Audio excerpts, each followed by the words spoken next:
नमस्कार, KP news 24/7 में आपका स्वागत है। मैं अश्विनी। इस वक्त के मुख्य समाचार में, बैन के बावजूद नहीं माने लोग, जमकर जले पटाखे। दिल्ली एनसीआर में वायु प्रदूषण जानलेवा स्तर पर। कानपुर में जीका वायरस का विस्फोट, 30 नए मरीजों के साथ संक्रमितों का आंकड़ा 66 पार पहुंचा।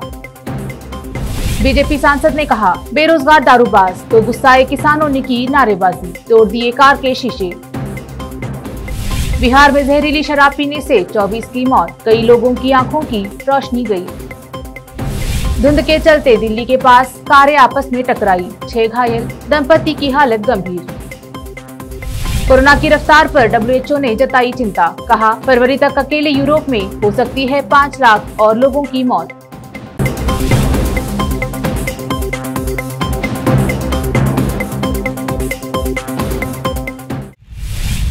अब समाचार विस्तार से। दिल्ली सरकार द्वारा पटाखों पर बैन लगाने के बावजूद लोग नहीं माने और जमकर आतिशबाजी की। इसका परिणाम ये हुआ कि आज दिल्ली एनसीआर की हवा की गुणवत्ता गंभीर स्थिति में पहुंच गई है।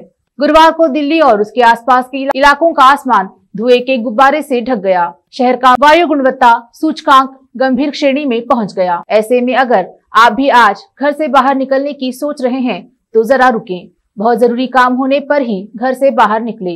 दिल्ली में कई इलाकों में AQI खतरनाक श्रेणी में पहुंच चुका है, जिसमें अक्षरधाम भी शामिल है। आलम यह है कि अक्षरधाम मंदिर जो कल तक नजर आ रहा था, वो आज स्मॉग की वजह से दिखाई नहीं दे रहा है। यहाँ AQI 810 और PM 2.5 है। कल इस क्षेत्र में AQI 300 से 400 के बीच बना हुआ था। फिलहाल स्थिति बहुत खतरनाक है। कानपुर में 30 और लोग जीका वायरस से संक्रमित पाए गए हैं। इसके साथ ही जिले में जीका वायरस के मरीजों की संख्या बढ़कर 66 हो गई है। जिलाधिकारी विशाख जी अय्यर ने शुक्रवार को बताया कि कानपुर में 30 और लोगों में जीका वायरस का संक्रमण पाया गया है। उन्होंने बताया कि जिले में जीका वायरस के संक्रमण का पहला मामला 23 अक्टूबर को सामने आया था, जब भारतीय वायुसेना के एक अधिकारी इसकी चपेट में आए। वायुसेना केंद्र के आसपास के इलाकों में लोगों के नमूने एकत्र किए गए थे, जिन्हें जांच के लिए लखनऊ के किंग जॉर्ज चिकित्सा विश्वविद्यालय भेजा गया था। अय्यर ने बताया कि जीका वायरस से संक्रमित लोगों में 45 पुरुष और 21 महिलाएं शामिल है। यह वायरस मच्छरों से फैलता है। मच्छरों के नाश के लिए अभियान चलाया जा रहा है। इसके अलावा स्वास्थ्य विभाग की टीम बुखार के मरीजों और गंभीर रूप से बीमार लोगों को चिन्हित कर उनका इलाज कर रही है।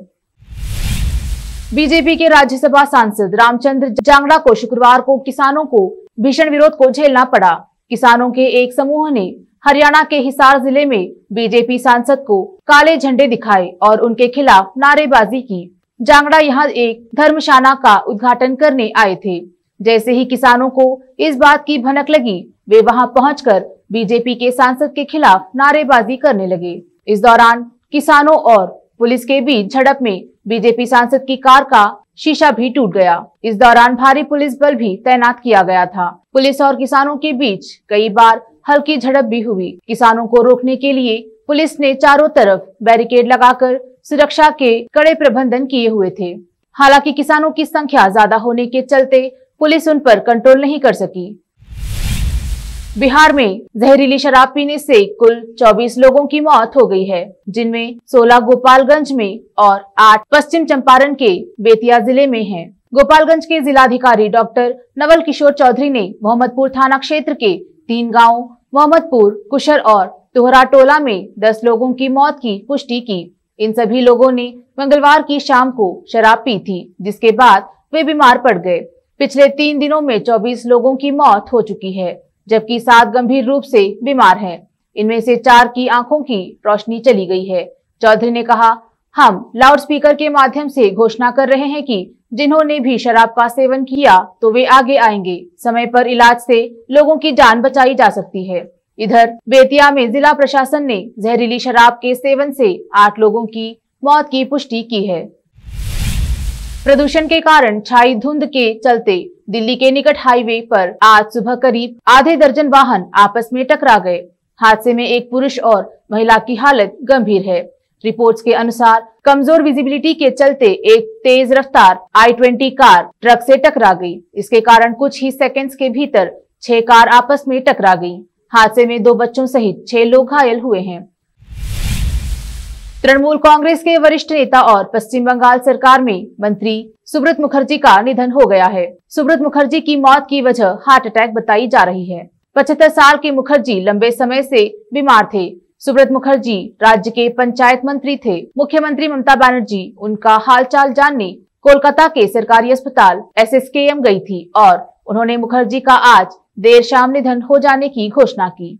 उन्होंने बताया, मैं यकीन नहीं कर सकती हूँ कि वह अब हमारे साथ नहीं है। वह पार्टी के एक समर्पित नेता थे। यह मेरे लिए व्यक्तिगत क्षति है। मुख्यमंत्री ने बताया कि उनका पार्थिव शरीर लोगों के अंतिम दर्शन के लिए शुक्रवार सुबह कोलकाता स्थित रविंद्र सदन में रखा जाएगा। अस्पताल के सूत्रों ने बताया कि मुखर्जी ने सांस लेने में गंभीर परेशानी होने की शिकायत की थी, जिसके बाद पिछले हफ्ते उन्हें ICU में भर्ती किया गया था। फिलहाल वक्त है एक छोटे से ब्रेक का। जल्द लौटेंगे ब्रेक के बाद। हिंदुस्तान के हर कोने में हम हैं मौजूद। 24 घंटे हालात पर गहरी नजर, खबरों से जुड़े चुपते सवालात और आपको दिखाता है धार्मिक, सामाजिक, राजनीतिक, लोकल और इंटरनेशनल न्यूज की सबसे बेहतर कवरेज, जो आपको रखती है हर पल बाखबर। देश और दुनिया भर की खबर के लिए देखते रहें KP News 24/7। शिक्षा एक बहुमूल्य वरदान है। इसे अच्छे और बेहतर वातावरण में प्राप्त की जाए तो और भी अमूल्य हो जाती है। बीदर शहर में ऐसे ही बेहतर वातावरण और बच्चों की अच्छी शिक्षा का एकमात्र केंद्र है VK international primary high school and degree B.Ed college. विशेषज्ञ और समक्ष शिक्षकों द्वारा प्राथमिक, हाई स्कूल और डिग्री व B.Ed की शिक्षा प्राप्त करने के लिए आज ही दाखिला लें। आपको बेहतर शिक्षा के साथ साथ सुखद वातावरण प्रदान करने वाला first time in Bidar history powered by lead school VK international primary high school and degree B.Ed college. विशाल क्लासरूम्स, विशाल और सुखद अनुभव देने वाला मीटिंग हॉल की व्यवस्था, सेक्रेटरी डॉक्टर दिलीप कुमार कमठाने की देखरेख में और वैजनाथ कमठाने की अध्यक्षता में चलाए जाने वाला और शांत वातावरण और सुहाने पर्यावरण में शिक्षा प्रदान करने वाला शैक्षणिक केंद्र VK international primary high school and degree B.Ed college, Vidyanagar, Bidar. Phone numbers 8550019712। Diwali पर मालिकों का कर्मचारियों को तोहफा या बोनस देना एक रिवाज की तरह है। हालांकि कई बार कुछ कंपनियां अपने कर्मचारियों के लिए इतनी दिलदार साबित होती हैं कि उनका गिफ्ट देने का फैसला अखबार की सुर्खियां बन जाता है। हाल ही में गुजरात के सूरत स्थित एक कंपनी ने अपने कर्मचारियों को इलेक्ट्रिक स्कूटर गिफ्ट की है। कंपनी के अधिकारियों का कहना है कि यह फैसला पेट्रोल की बढ़ती कीमतों को ध्यान में रखकर किया गया है। कंपनी के निदेशक सुभाष डावर ने कहा कि ईंधन के बढ़ते दामों के कारण यह फैसला लिया गया है। ये बताते हैं कि इससे कर्मचारियों की आर्थिक स्थिति अच्छी रहेगी। मीडिया रिपोर्ट्स के मुताबिक कर्मचारियों को स्कूटर गिफ्ट करने वाली कंपनी अलायंस ग्रुप है। केवल कर्मचारियों की जेब ही नहीं, कंपनी ने यह फैसला पर्यावरण के मद्देनजर भी लिया है। कंपनी का कहना है कि पेट्रोल डीजल की बढ़ती कीमतों के अलावा पर्यावरण की भी इससे हिफाजत होगी। इससे दोहरा फायदा होगा। उपहार वितरण का यह कार्यक्रम गुरुवार को आयोजित हुआ। गुजरात स्थित वलसाड जिले के वापी में गुरुवार देर रात एक पेपर मिल में आग लग गई। इस आग में पूरी मिल ही धुम कर जल उठी। घटना की जानकारी मिलते ही फायर ब्रिगेड की 20 गाड़ियां मौके पर पहुंच चुकी हैं और आग पर काबू पाने के लिए कड़ी मशक्कत करनी पड़ रही है। हालांकि इस घटना में फिलहाल किसी के हताहत होने की खबर नहीं है। आग लगने के कारणों का भी अब तक पता नहीं लगा है। वापी के दमकल अधिकारी अंकित लाते ने कहा कि आग पर फिलहाल काबू नहीं पाया जा सका है। इसके साथ ही उन्होंने कहा, इस बारे में अभी कुछ भी नहीं कहा जा सकता है कि करीब 6 घंटे से भड़की इस आग पर कब तक काबू पाया जा सकेगा। हालांकि उन्होंने उम्मीद जताई है कि सुबह तक आग पर काबू पा लिया जाएगा।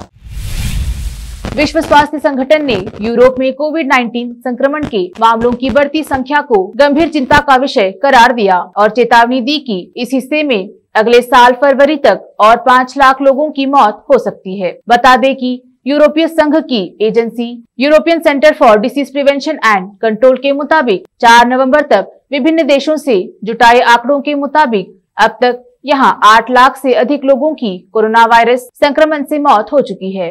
WHO की यूरोपीय इकाई के निदेशक हांस क्लूज ने एक संवाददाता सम्मेलन में कहा, यूरोपीय क्षेत्र के 53 देशों में कोरोना वायरस संक्रमण फैलने की मौजूदा रफ्तार गंभीर चिंता का विषय है।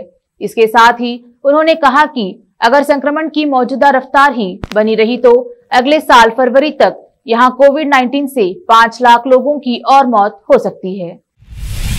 मुंबई में क्रूज शिप पर ड्रग्स पार्टी के मामले में आरोपी आर्यन खान शुक्रवार को नारकोटिक्स कंट्रोल ब्यूरो के समक्ष पेश हुए। कोर्ट से जमानत मिलने के बाद शाहरुख खान के बेटे आर्यन खान की आज पहली पेशी थी। दरअसल बॉम्बे हाई कोर्ट ने आर्यन खान को जमानत देते हुए जो 14 शर्तें लगाई थी, उनमें एक शर्त यह भी थी कि उन्हें हर शुक्रवार को सुबह 11 बजे से दोपहर 2 बजे के बीच एनसीबी कार्यालय में अपनी उपस्थिति दर्ज करानी होगी। आर्यन खान हाईकोर्ट की इसी शर्त को पूरा करने के लिए आज एनसीबी दफ्तर में पेश हुए। सुपरस्टार शाहरुख खान के बेटे आर्यन खान को आर्थर रोड जेल में लगभग 26 दिन बिताने के बाद बॉम्बे हाईकोर्ट ने 28 अक्टूबर को ड्रग्स केस में जमानत मंजूर की थी। इसके 2 दिन बाद यानी 30 अक्टूबर को वे जेल से रिहा होकर अपने घर मन्नत पहुंचे थे।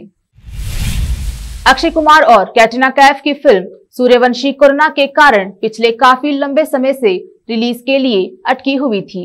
इस दिवाली रोहित शेट्टी ने फैंस के इंतजार को खत्म ही कर दिया। 5 नवंबर को फिल्म सूर्यवंशी भारत में करीब 4000 स्क्रीन्स पर रिलीज हुई, लेकिन फिल्म के रिलीज होने के साथ ही रोहित शेट्टी की टेंशन और ज्यादा बढ़ गई है, क्योंकि खबर है कि फिल्म ऑनलाइन लीक हो गई है। सूर्यवंशी रोहित शेट्टी की कॉप यूनिवर्स की तीसरी फिल्म है।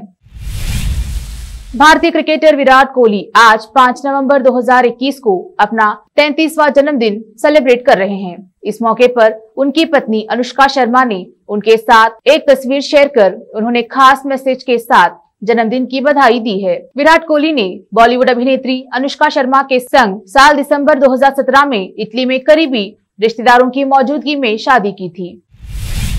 आखिर में फिर एक बार देखते हैं मुख्य समाचार। बैन के बावजूद नहीं माने लोग, जमकर जले पटाखे। दिल्ली एनसीआर में वायु प्रदूषण जानलेवा स्तर पर। कानपुर में जीका वायरस का विस्फोट, 30 नए मरीजों के साथ संक्रमितों का आंकड़ा 66 पार पहुंचा। बीजेपी सांसद ने कहा, बेरोजगार दारूबाज तो गुस्साए किसानों ने की नारेबाजी, तोड़ दिए कार के शीशे। बिहार में जहरीली शराब पीने से 24 की मौत, कई लोगों की आंखों की रोशनी गई। धुंध के चलते दिल्ली के पास कारें आपस में टकराई, 6 घायल, दंपति की हालत गंभीर। कोरोना की रफ्तार पर WHO ने जताई चिंता, कहा फरवरी तक अकेले यूरोप में हो सकती है 5 लाख और लोगों की मौत।